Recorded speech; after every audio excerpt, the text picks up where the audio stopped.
हाँ जी, अगर आप भी UPSC, state PCS, SSC, railway, banking इस तरीके की परीक्षाओं की तैयारी अगर आप करते हैं,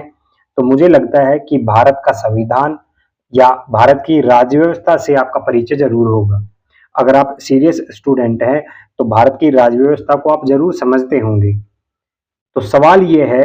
कि अगर मैं आपसे कहूँ कि आपके सामने जो ये एक पेज है, इस एक पेज पर भारत की राज्य व्यवस्था का 95% कंटेंट मौजूद है आपके सामने। तो अगर आपको भारत की राज्य व्यवस्था की एक सही समझ है,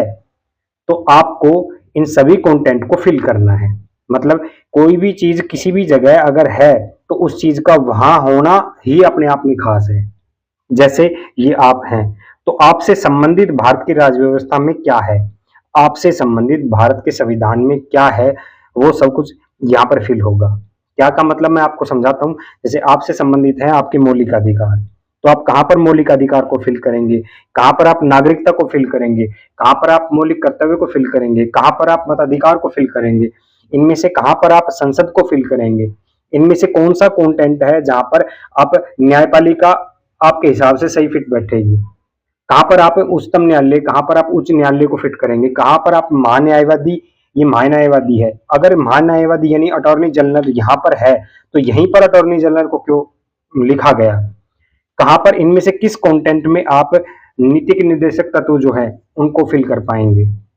कहाँ पर आप राष्ट्रपति को, कहाँ पर आप किस चीज को, किस कंटेंट को, किस तथ्य को, किस फैक्ट को आप कहाँ पर फिल करेंगे, ये आपकी समझ पर डिपेंड करता है कि आपकी भारत की राज्य व्यवस्था के प्रति कितनी स्पष्ट और कितनी गहरी समझ है। तो अगर आप भारत की राज्य व्यवस्था के बारे में गहराई से, स्पष्टता से और इस तरीके से डायग्राम के माध्यम से, मतलब पूरे विषय को आप जब एक साथ विजुलाइज कर पाए, ये भारत की राज्य व्यवस्था का जो प्रथम दृष्टया यानी शुरुआत में अगर पूरी राज्य व्यवस्था को आप एक पेज पर देखना चाहें, तो आप कुछ इस तरीके से देख पाते हैं। तो इसी तरीके से सामान्य अध्ययन के सभी विषय को आप माइंड मैपिंग के माध्यम से सीखना चाहते हैं, तो आप आ सकते हैं स्वाध्याय पाठशाला पर। Thank you.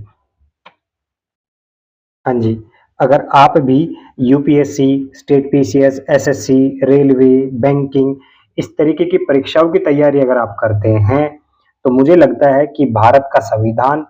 या भारत की राज्य व्यवस्था से आपका परिचय ज़रूर होगा। अगर आप सीरियस स्टूडेंट हैं, तो भारत की राज्य व्यवस्था को आप ज़रूर समझते होंगे। तो सवाल ये है